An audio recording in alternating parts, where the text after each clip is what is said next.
사랑하는 여러분, 안녕하세요. 삶의 여정 속에서 때로는 모든 것이 무너져 내리는 듯한 순간을 마주할 때가 있습니다.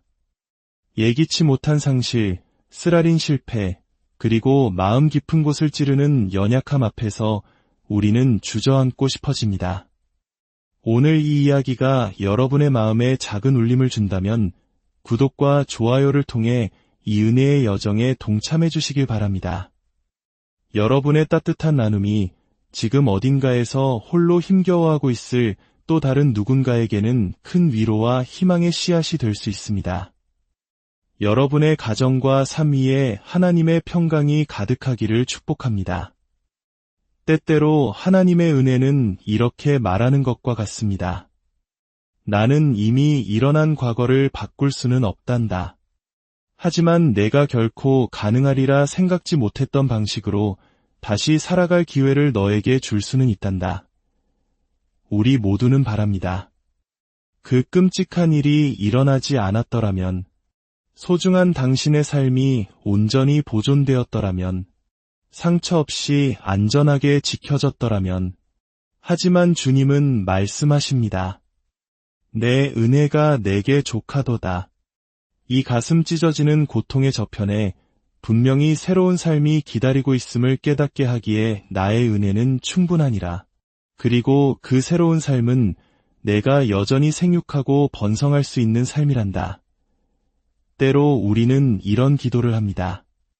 하나님, 믿음으로 한 걸음 내디뎠을 때는 모든 것이 좋아 보였는데 지금은 마치 깊은 물에 빠져 가라앉는 기분입니다. 어째서 선하게 시작된 일이 이토록 악하게 변질될 수 있는지 이해하게 도와주세요. 여러분, 혹시 이런 믿음을 가질 만큼 담대해질 수 있을까요? 당신을 해하려 했던 그들의 악한 의도마저도 우리 하나님께서는 선하게 사용하셨다는 것을 말입니다. 사도 바울은 고백합니다. 내게 주신 그의 은혜가 헛되지 아니하여 그는 자신을 사도 중에 가장 작은 자라고 말했지만 하나님의 은혜로 지금의 내가 되었다고 선포합니다. 하나님께서 그의 정체성을 바꾸셨을 때, 바울이 자기 자신을 보는 관점을 바꾸셨을 때, 그가 세상 속에서 일어나는 하나님의 역사를 보는 눈을 바꾸셨을 때 그는 결심했습니다. 내게 주신 하나님의 은혜를 결코 헛되이 하지 않겠다고 말입니다. 그렇습니다. 은혜에는 책임이 따릅니다. 하나님께서는 때로 우리에게 외상으로 은혜를 주십니다. 내가 먼저 너에게 은혜를 베풀겠다. 그리고 내가 그 은혜 안으로 들어왔을 때 나의 은혜가 헛되지 않았음을 내가 알 수 있도록 살아가기를 원한다.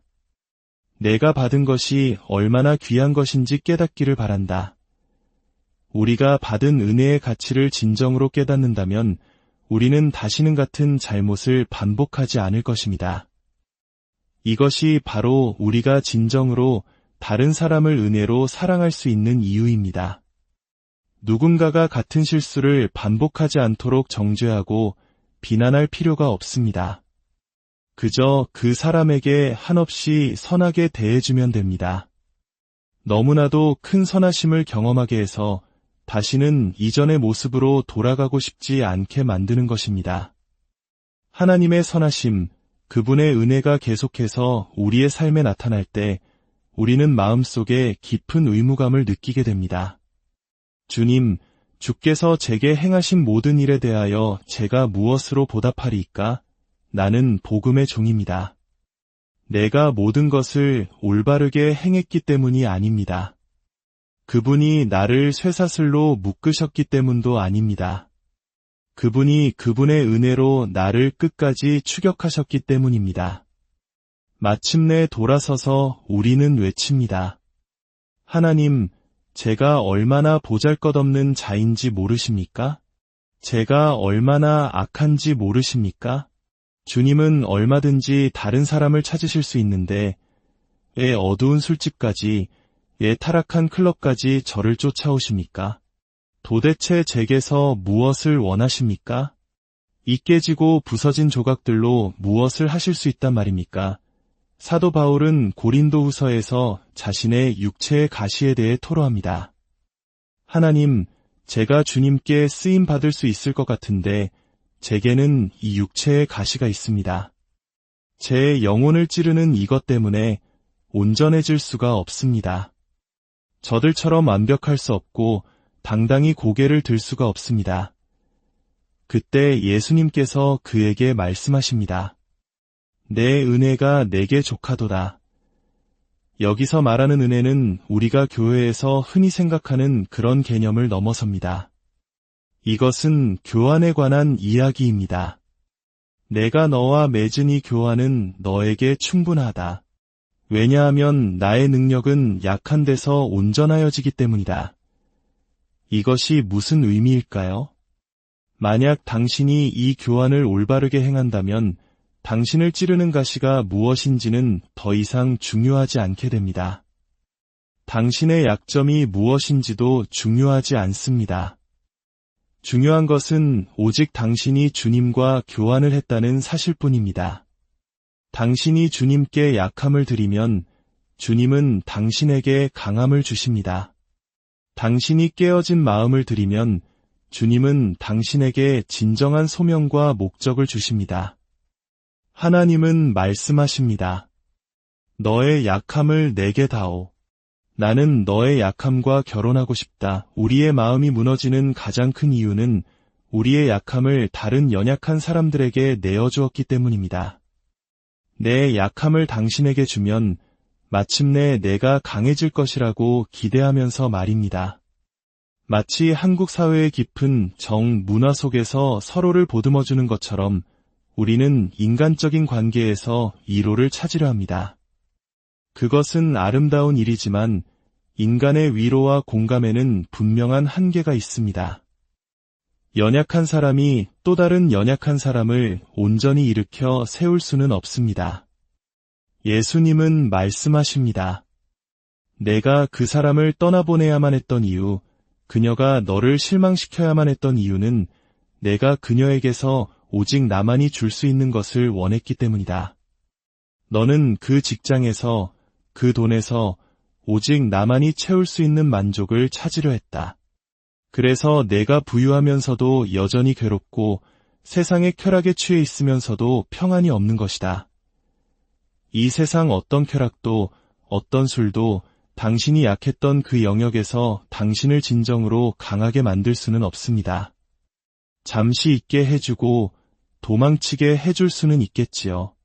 하지만 진정으로 강해지기를 원한다면 당신은 그 약함을 가지고 주님 앞에 나아가야 합니다. 하나님, 제가 여기 있습니다. 이 연약한 모습 그대로, 이 무너진 모습 그대로, 이 산산조각 난 모습 그대로 주님 앞에 섰습니다. 우리는 우리의 약함과 전쟁을 선포해야 합니다. 이 약함이 내 운명을 망치고 내 가정을 무너뜨리고 나 자신을 보는 방식을 바꾸도록 내버려 둘 수 없기 때문입니다. 이 연약한 것 때문에 하나님이 주신 위대한 것을 놓치지 않겠다고 결심할 때 비로소 변화는 시작됩니다. 이 약함을 이겨내는 유일한 방법은 무엇일까요? 긍정적인 자기 암시나 소셜미디어의 과시로는 불가능합니다. 유일한 방법은 그 약함을 그것보다 더 강한 존재에게 묶는 것입니다. 그분의 이름은 바로 예수 그리스도이십니다. 사도 바울은 이 놀라운 진리를 깨달았을 때 아주 놀라운 행동을 하기 시작했습니다. 그는 자신의 약함을 자랑하기 시작했습니다. 내가 나의 약함에 대해 더 자랑할수록 주님께서 그 위에 더 숨을 불어넣으시기 때문입니다. 주님의 권능이 내 위에 머무르기 때문입니다. 내가 지옥을 경험했던 바로 그 자리에서 주님의 능력이 온전해졌습니다. 하나님의 은혜는 신약 시대에만 존재하는 것이 아닙니다. 구약 성경의 배경 속에서도 은혜는 끊임없이 흐르고 있었습니다. 우리가 성경에서 은혜라는 단어를 처음 만나는 곳은 창세기 6장입니다. 하나님께서 온 땅을 보시고 사람 지으셨음을 한탄하시던 바로 그때 성경은 이렇게 기록합니다. 그러나 노아는 여호와께 은혜를 입었더라. 이것은 우리에게 중요한 사실을 가르쳐 줍니다. 하나님께서 노아의 마음의 중심을 보셨다는 것입니다. 세상 사람들은 겉모습을 보지만 하나님은 마음의 중심을 보십니다. 하나님께서는 당신을 둘러싼 모든 혼란과 문제들을 꿰뚫어 보시고 당신 안에 있는 선함과 가능성을 발견하실 수 있는 분입니다. 노아가 하나님의 눈에 은혜를 입었을 때 하나님은 그를 일회성 은혜가 아닌 은혜의 삶으로 초대하셨습니다. 홍수에서 살아남는 것뿐만 아니라 본 적도 없는 방주를 짓는 데에도 은혜가 필요했습니다. 그리고 홍수가 그치고 폐허가 된 세상 위에서 다시 삶을 건설하는 데에는 더욱 특별한 종류의 은혜가 필요했습니다.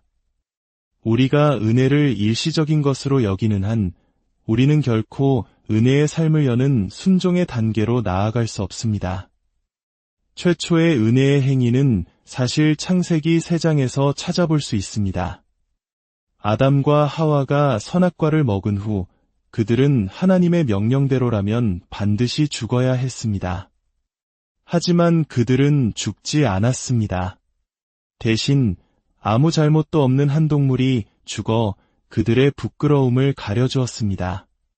그들이 엉성한 무화과 나뭇잎으로 스스로를 가리려 했을 때 하나님은 비교할 수 없이 견고한 가죽옷으로 그들을 덮어주셨습니다.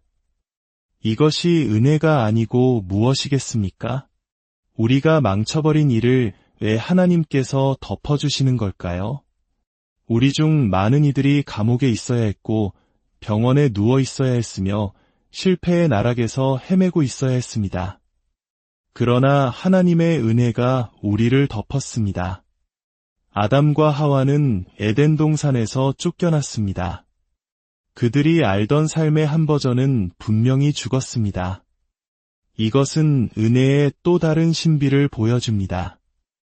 때로는 은혜가 이전의 삶을 그대로 유지시켜주는 것이 아닙니다. 때로는 은혜란 완전히 새로운 세상에서 다시 살아가는 법을 보여주는 것입니다. 과거에 일어난 일을 바꿀 수는 없지만 그 상처 너머에서 다시 기쁨을 찾고 다시 평화를 누리고 다시 열매 맺고 번성할 수 있도록 길을 열어주시는 것, 그것 또한 하나님의 놀라운 은혜입니다. 이 자리에 계신 여러분 중에는 스스로 이미 죽은 사람이라고 여기는 분이 있을지도 모릅니다. 죽음의 문턱까지 갔다가 하나님의 은혜로 또 한 번의 기회를 얻어 다시 살아난 사람들입니다. 이제 우리가 사는 삶은 더 이상 우리 자신의 것이 아닙니다. 그것은 부활을 통해 부여받은 새로운 삶입니다. 하나님께서 말씀하십니다. 내가 너를 다시 살릴 수 있다. 내 수치심 너머에, 내 상심 너머에 생명이 있다. 내가 다시 살아갈 수 있는 은혜가 있다. 깊이 숨을 들이쉬고 악마에게 선포하십시오. 내가 기회가 있을 때 나를 죽였어야지. 하나님께서 내 폐에 계속해서 숨을 불어넣고 계시지 않느냐. 당신의 호흡 하나하나가 원수에게는 위협입니다. 왜냐하면 당신의 숨결은 하나님의 은혜가 여전히 충분하다는 증거이기 때문입니다.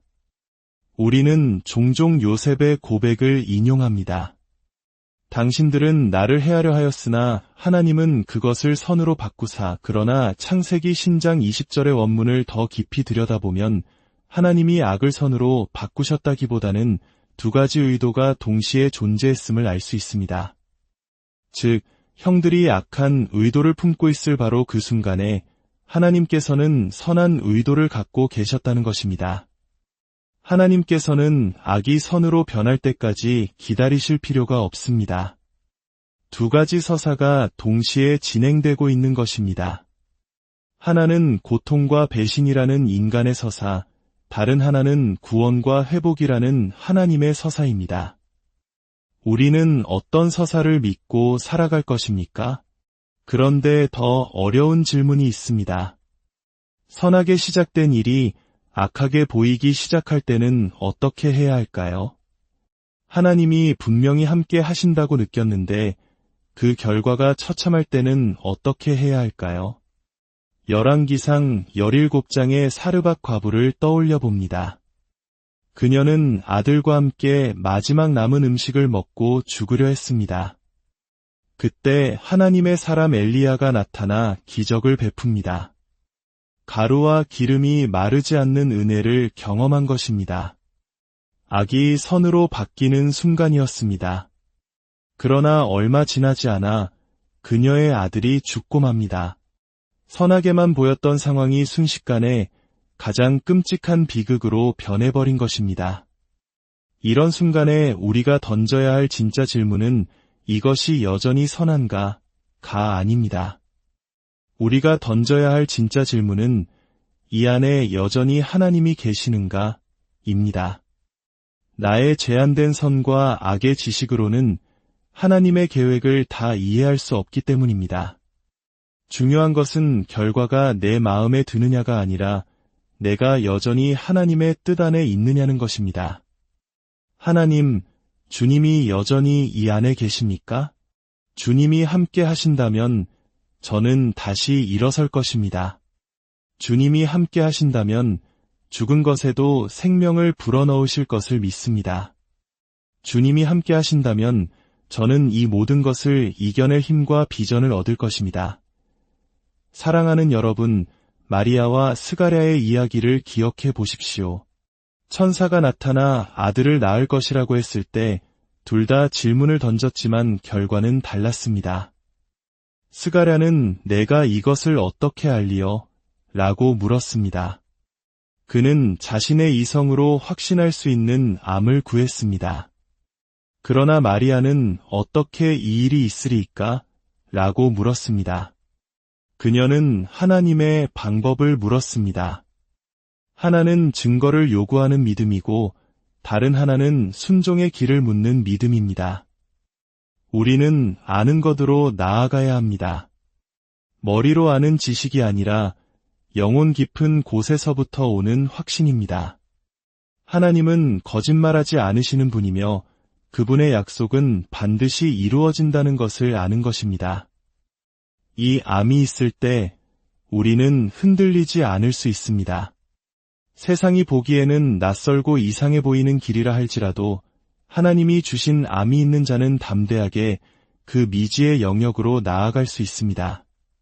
사랑하는 여러분, 오늘 하나님의 은혜가 여러분의 삶에 강물처럼 흐르기를 축복합니다. 지나간 과거의 상처와 아픔을 되돌릴 수는 없지만 그 모든 것을 딛고 이전과는 비교할 수 없는 새로운 삶을 시작할 수 있는 기회가 바로 하나님의 은혜 안에 있습니다. 여러분의 가장 깊은 약함 속에서 하나님의 온전한 강함이 드러나는 놀라운 기적을 체험하시기를 우리 주 예수 그리스도의 이름으로 간절히 기도합니다.